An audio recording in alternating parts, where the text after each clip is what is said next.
नमस्कार, मैं Pankaj Pariyar, motivational speaker and life coach. जब भी यूट्यूब पे आता हूँ, विद्यार्थियों के हितों की बात करने आता हूँ। आज भी मैं आया हूँ तो आप सबके हित की बात करने आया हूँ।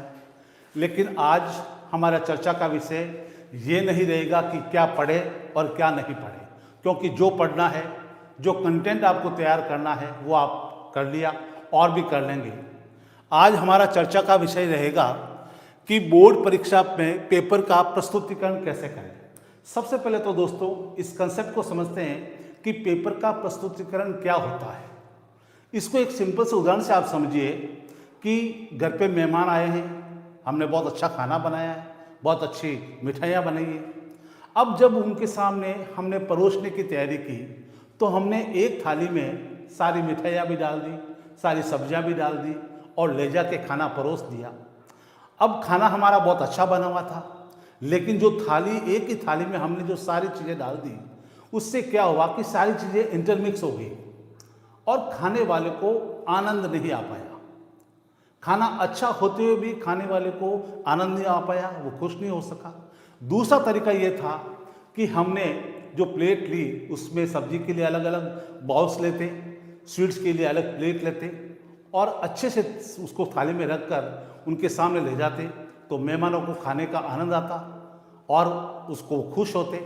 बस यही तरीका है कि जिस प्रकार खाने को हमने पहली बार जो परोसा वो एक सही तरीका नहीं था, खाना अच्छा होते हुए भी मेहमानों को पसंद नहीं आया। और दूसरी बार जब हमने खाना परोसा तो वो एक सिस्टमेटिक ढंग से परोसा, तो उससे मेहमान खुश हुए और उनको खाने का आनंद आया। अब आप इसे ये समझ लीजिए कि आपका जो कंटेंट है, आपकी जो प्रिपरेशन है, वो आपका खाना है। आपकी आंसर शीट जो है जिसमें आप अपने आंसर लिखोगे वो आपकी थाली है और खाने वाला एग्जामिनर है, परीक्षक है। बस हम परीक्षक को अपनी आंसर शीट के माध्यम से किस प्रकार अच्छा कंटेंट प्रस्तुत कर सकते हैं, अच्छा उत्तर दे सकते हैं, यही पेपर का प्रस्तुतिकरण कहलाता है। अब बात करते हैं कि क्या पेपर का प्रस्तुतिकरण वाकई इंपॉर्टेंट होता है।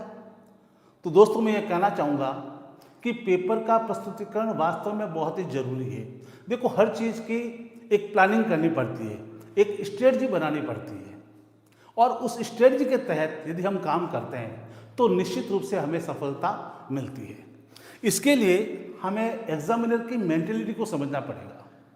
एग्जामिनर की मेंटेलिटी को समझने के लिए मैं ये कहना चाहूँगा कि एग्जामिनर आपसे अपरिचित है, एग्जामिनर आपको जानता नहीं है, एग्जामिनर आपके साथ भावनात्मक रूप से जुड़ाव भी नहीं है।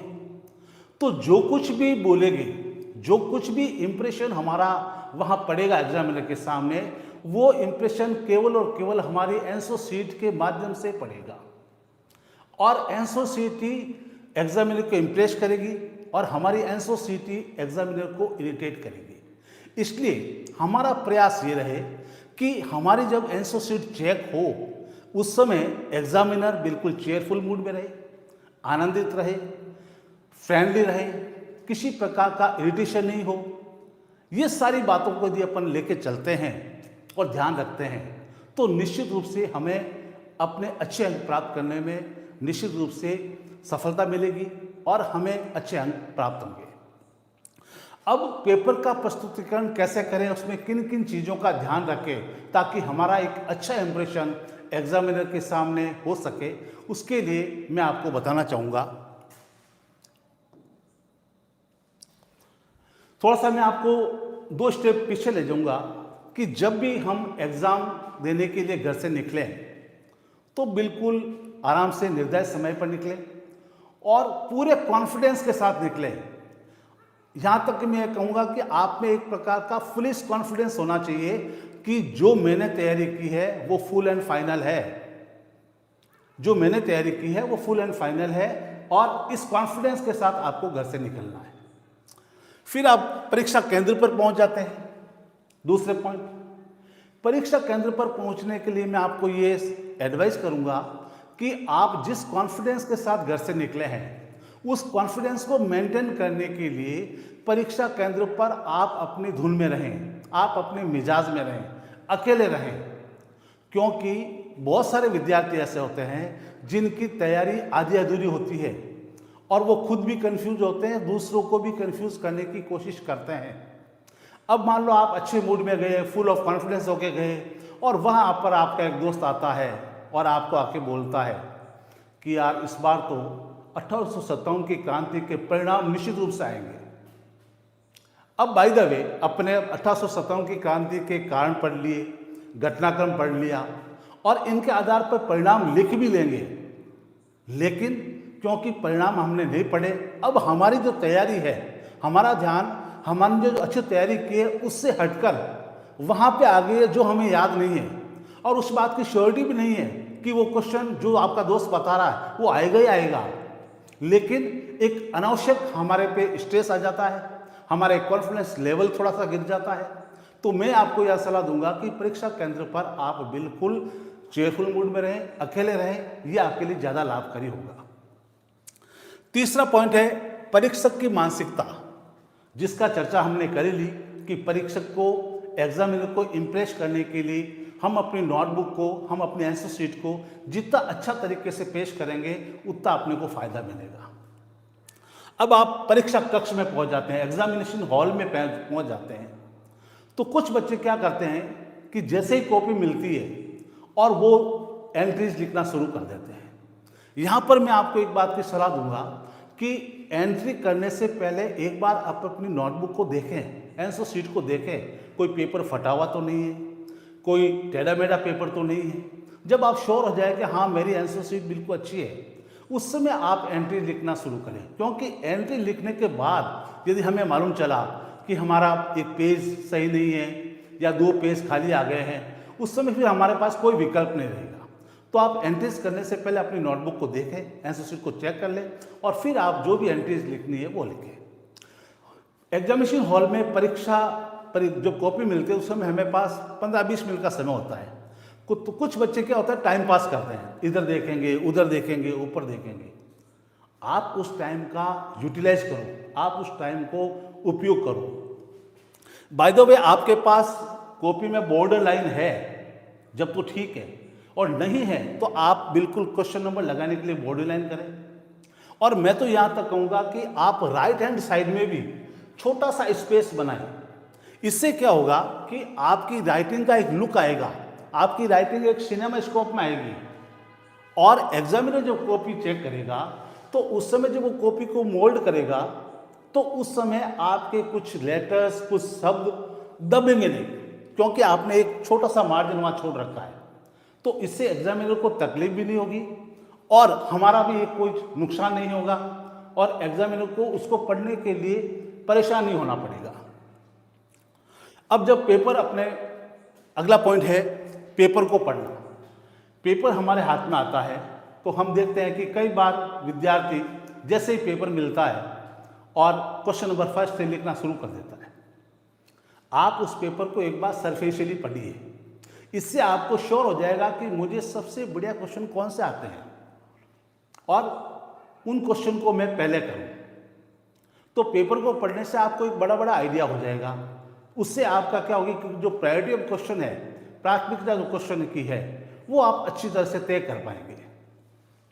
अगला बिंदु है प्रश्न की प्राथमिकता, प्रायोरिटी ऑफ द क्वेश्चन। या दोस्तों मैं आपको ये बताना चाहूँगा कि 1.5 या 2 पेज में एग्जामिनर अपने बारे में एक इमेज क्रिएट कर लेता है, एक आइडिया बना लेता है कि ये विद्यार्थी किस स्तर का है।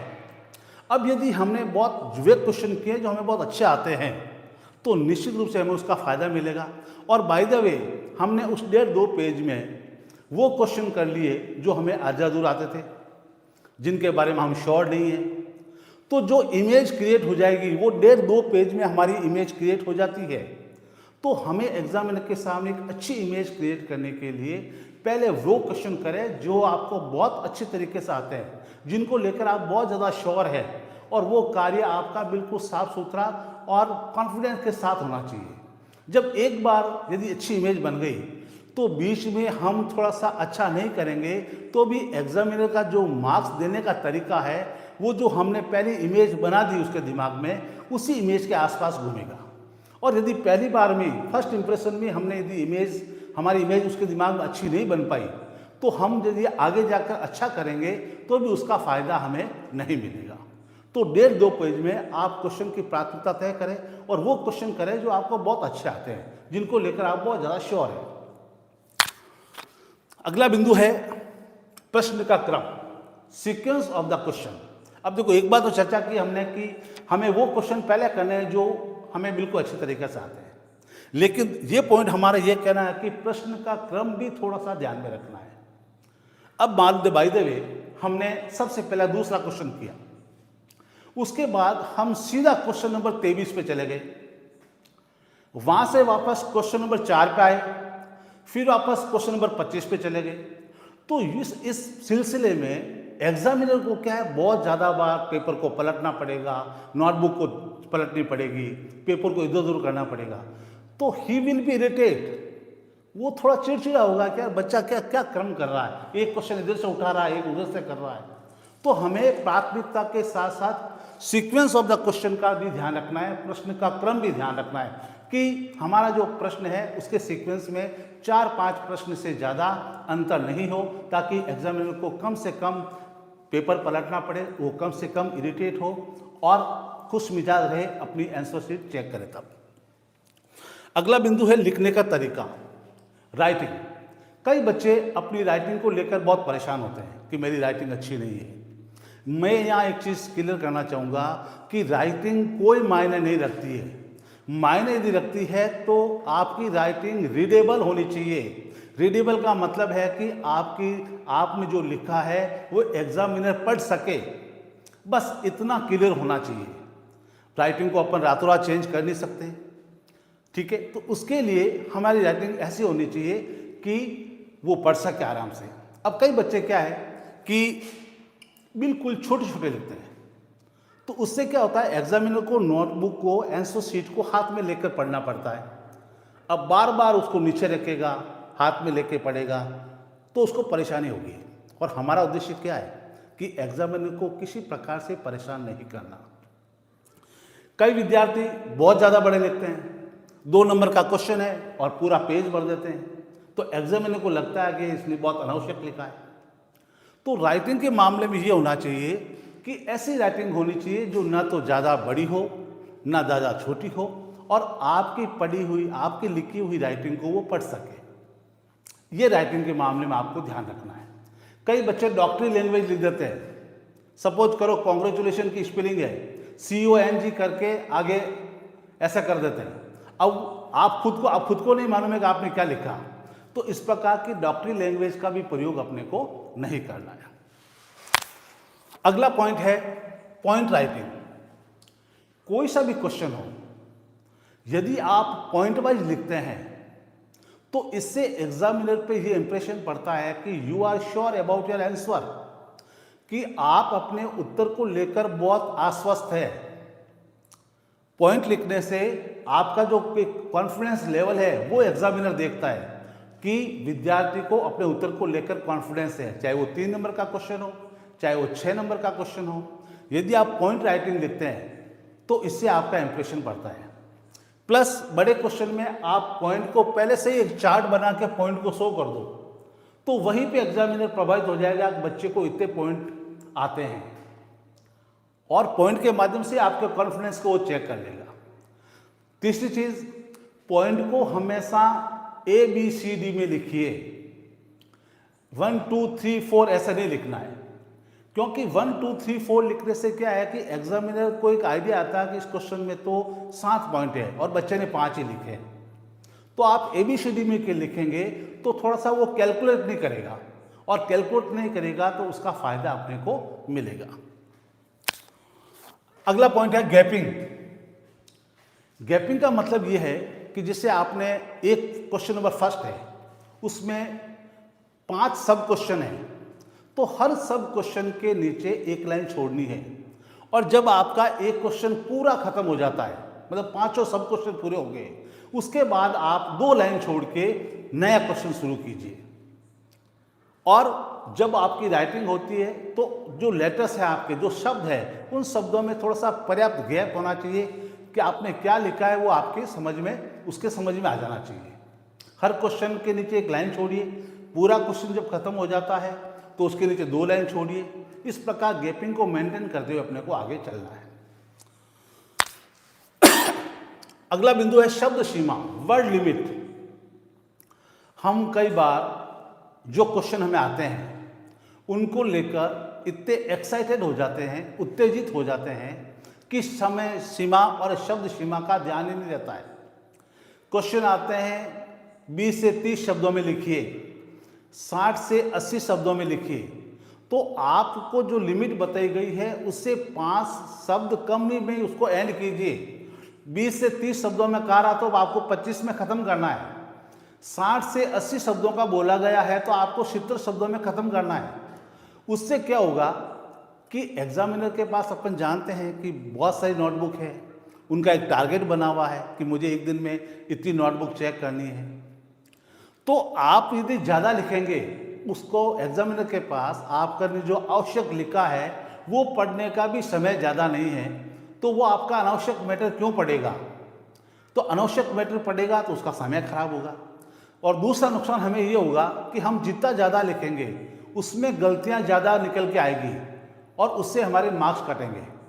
तो शब्द सीमा का हमेशा ध्यान रखें, उससे 5-7 शब्द कम लिखकर उस क्वेश्चन को एंड कीजिए, लेकिन उस सीमा को पार मत कीजिए। उससे हमें नुकसान होता है और एग्जामिनर इरिटेट होता है अनावश्यक लिखने के कारण। अगला बिंदु है जो प्रश्न हमें नहीं आते, हम फुल तैयारी करके गए, हम फुली कॉन्फिडेंट थे बिल्कुल अच्छा करेंगे, लेकिन 1-2 क्वेश्चन ऐसे होते हैं या 2-3 क्वेश्चन ऐसे होते हैं जो हमें बिल्कुल नहीं आते।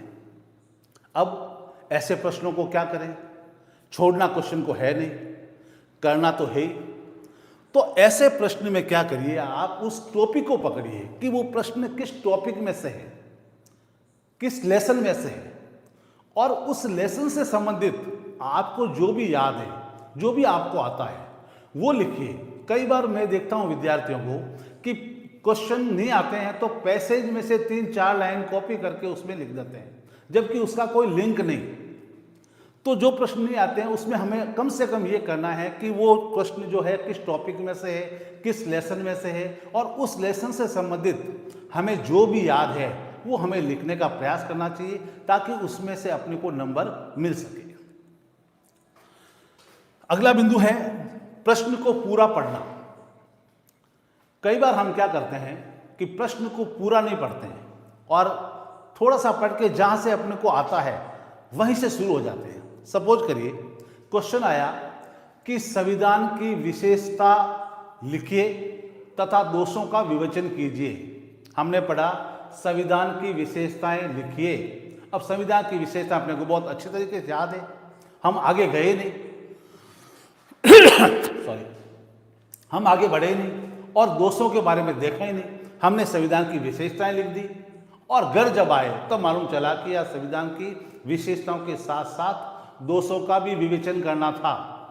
तो कई बार हम जल्दबाजी में, उत्तेजित अवस्था में हम प्रश्न को पूरा नहीं पढ़ते हैं, आधा अधूरा पढ़ के उसका उत्तर दे देते हैं। हिंदी में क्वेश्चन आता है निम्न में से कौन सा कमल का पर्यायवाची। अब कमल का पर्यायवाची देखते ही हम कमल का जो पर्यायवाची उसको टिक कर देते हैं, और क्वेश्चन ये कह रहा है कि निम्न में से कौन सा कमल का पर्यायवाची नहीं है, हम आगे बढ़े ही नहीं। तो क्वेश्चन को हमेशा पूरा पढ़िए ताकि उसको पूरा समझ सके और आप आसानी से वो क्वेश्चन कर सके।